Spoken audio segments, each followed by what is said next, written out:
Boa tarde a todos e a todas. O vídeo de hoje é um pouco mais longo do que o de costume, porque vamos ter que abordar dois assuntos extremamente importantes para a instituição. O julgamento pelo Tribunal de Contas da auditoria de irregularidade que envolve defensores públicos e servidores e a análise pela Câmara Legislativa dos vetos do senhor governador à Lei de Diretrizes Orçamentárias que se refere à Defensoria Pública do DF.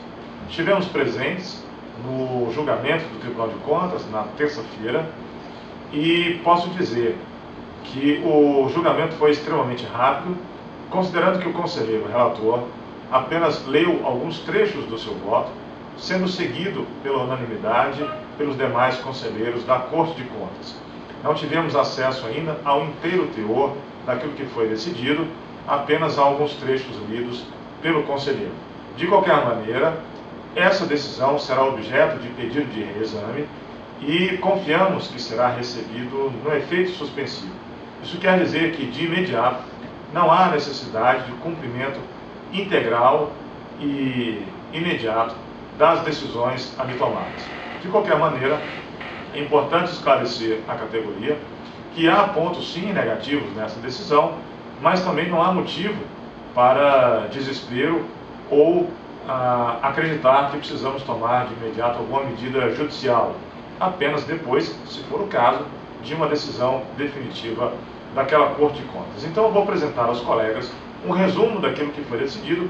É óbvio que os maiores detalhes serão interpretados com o inteiro teor das decisões.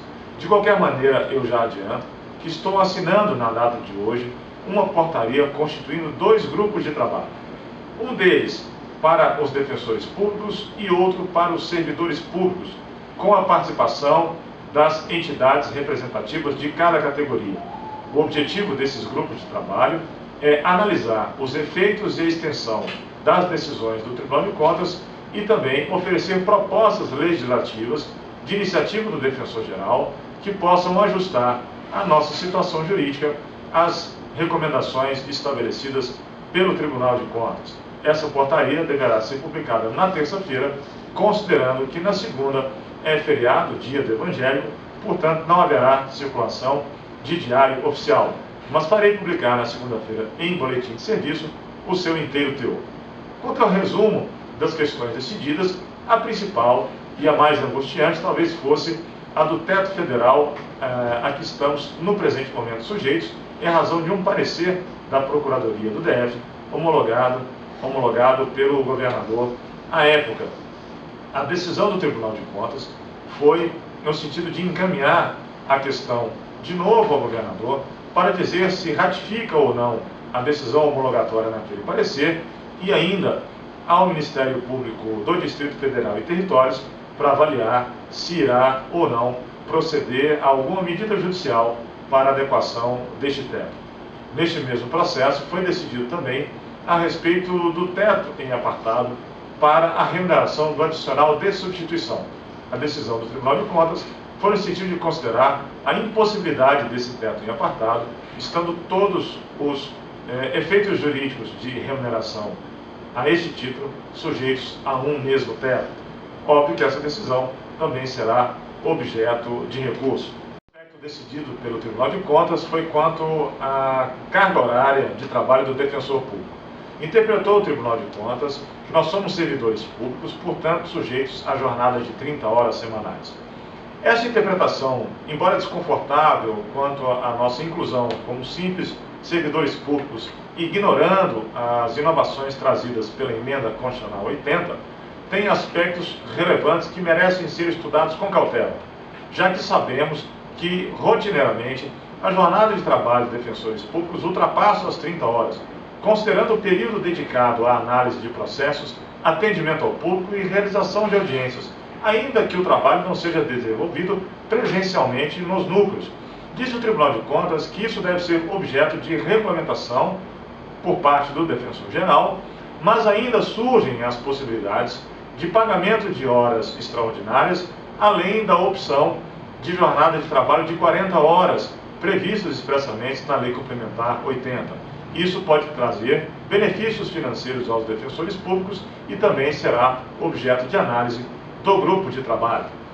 Nós temos também ainda, em relação a este processo, um tema interessante, que é quanto à indenização de transporte.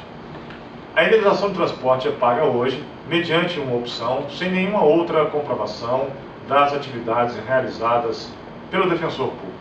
A decisão do Tribunal de Contas apenas foi no sentido de que é necessário ao defensor afirmar de que usa o seu veículo próprio para o desenvolvimento de suas atividades laborais e ainda que a forma de comprovação dessas atividades deve ser feita através de ato regulamentado pela Defensoria Pública. Os senhores devem se lembrar que há cerca de 20 dias atrás eu mandei autuar procedimento já distribuído ao Conselho Superior com vistas a regulamentar a forma de comprovação da indenização de transporte. Portanto, a matéria será tratada internamente, neste caso, pelo Conselho Superior, mediante resolução. Por outro lado, em face do exercício de funções comissionadas pelo coordenador, entendeu o Tribunal de Contas que a indenização também é devida ao coordenador ocupante de cargo em comissão, desde que se demonstre que ele está vinculado à atividade fim, o que nós bem sabemos é de praxe de todos os coordenadores. Além da função comissionada que envolve atribuições administrativas, ele também atua na atividade fim. Também entendeu o Tribunal de Contas que não há qualquer irregularidade na acumulação da função comissionada de coordenador com a da atividade fim de defensor público, inclusive para fins de substituição, o que de certa maneira tranquiliza a todos nós, já que além dos coordenadores que exercem essas funções, também são, nas suas férias e impedimentos legais, substituídos por outros colegas do núcleo. Entretanto, o Tribunal de Contas decidiu e recomendou ao governador que elaborasse no prazo de 60 dias proposta legislativa que adequasse o sistema remuneratório do defensor público ao subsídio. Esse tema não é novo para nós. A bem da verdade, já há um processo decidido pelo Tribunal de Contas há alguns anos, estabelecendo o mesmo comando. Esse assunto será amplamente debatido pela categoria nesse grupo de trabalho e muito provavelmente na entidade representativa dos defensores. Queremos dizer que isso envolve não só a situação dos ativos, mas também dos aposentados, o que exige um aprofundamento desse estudo e acredito que o grupo de trabalho poderá oferecer propostas e soluções. Em relação às férias de 60 dias, o Tribunal de Contas não manifestou-se de forma conclusiva e a exegese do artigo 36 ao Ministério Público a lei que vinculou as nossas férias a 60 dias para análise de sua constitucionalidade, não havendo pronunciamento formal do Tribunal de Contas. Há uma série de outras questões decididas pelo Tribunal de Contas, mas todas elas de caráter individual. Isso será tratado pessoalmente com cada servidor, ou com cada servidor, ou com cada defensor ali envolvido. De qualquer maneira, nós compreendemos a ansiedade de todos os colegas defensores e servidores, mas também estamos prontos para tentar superar essa situação adversa e acreditamos que daqui para o ano que vem teremos condições de afastar esses obstáculos legislativos e garantir a estabilidade do nosso sistema remuneratório. Então, portanto, eu digo a vocês que estamos acompanhando e monitorando essas decisões e buscando, através não só de normas internas, mas daquilo que for possível na Câmara Legislativa, garantir aos servidores e aos defensores a manutenção do nosso status remuneratório. Exatamente por conta disso é que trabalhamos arduamente durante todo o segundo semestre na rejeição pela Câmara Legislativa dos vetos ao senhor governador a nossa Lei de Diretrizes Orçamentárias, em especial no anexo 4, que trata da expansão de gastos com o pessoal. Havia 5 alíneas vetadas pelo governador que foram derrubadas por 22 votos pela Câmara Legislativa na sessão da noite da última terça-feira. Elas dizem respeito, em primeiro lugar, à possibilidade de nomeação de defensores públicos em 2016. Segundo, nomeação de analistas para o concurso já homologado e com aprovados. Em segundo lugar, reposição de perdas inflacionárias para servidores e defensores. Em terceiro, realinhamento da grade, a gratificação paga aos servidores, para que todos recebam e recebam integralmente. E, em último lugar, a reformulação dos cargos comissionados que compõem a estrutura da Defensoria Pública, buscando ajustar não só os seus valores, mas também a correspondência dos cargos às funções desempenhadas. Esses vetos foram rejeitados e nós já estamos trabalhando para emendas à lei orçamentária que busquem dar não só a autorização da LDO, mas também o orçamento suficiente para a execução dessas propostas no ano que vem.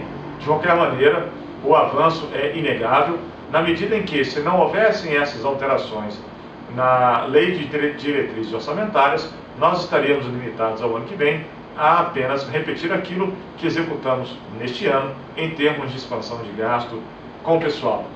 Além da vitória numérica pelo placar de 22 parlamentares, porque eram os 22 presentes, isso demonstra que a união da Defensoria Pública entre defensores e servidores e aprovados no concurso público, presentes na galeria da última sessão, demonstra que nós temos sim força para fazer tramitar naquela casa os assuntos do nosso interesse, desde que estejamos primados pelos princípios da responsabilidade de gestão e da ética e transparência no discurso que sustentamos naquela casa. Então nós estamos ainda daqui até o dia 17 empenhados na aprovação da lei orçamentária anual favorável aos nossos pleitos, mas também na aprovação dos projetos de lei que envolvem a reestruturação da Defensoria Pública, o PLC 27, e ainda a lei que reestrutura a carreira de apoio dos servidores, o PL 765. Então nós temos ainda muito trabalho até o final do ano, mas acreditamos que com base nesses esforços teremos um 2016 com menos dificuldades, mas ainda com desafios a superar. Portanto, acreditamos que o trabalho desenvolvido esse ano foi bastante exitoso. Desejo a vocês um bom final de semana e espero que as sugestões e as dúvidas dos senhores possam ter sido, nesse momento, sanadas e as sugestões colhidas no grupo de trabalho que será estabelecido. Então, todas aquelas sugestões que vocês quiserem construir e encaminhar serão muito bem-vindas, já que o interesse é de todos nós.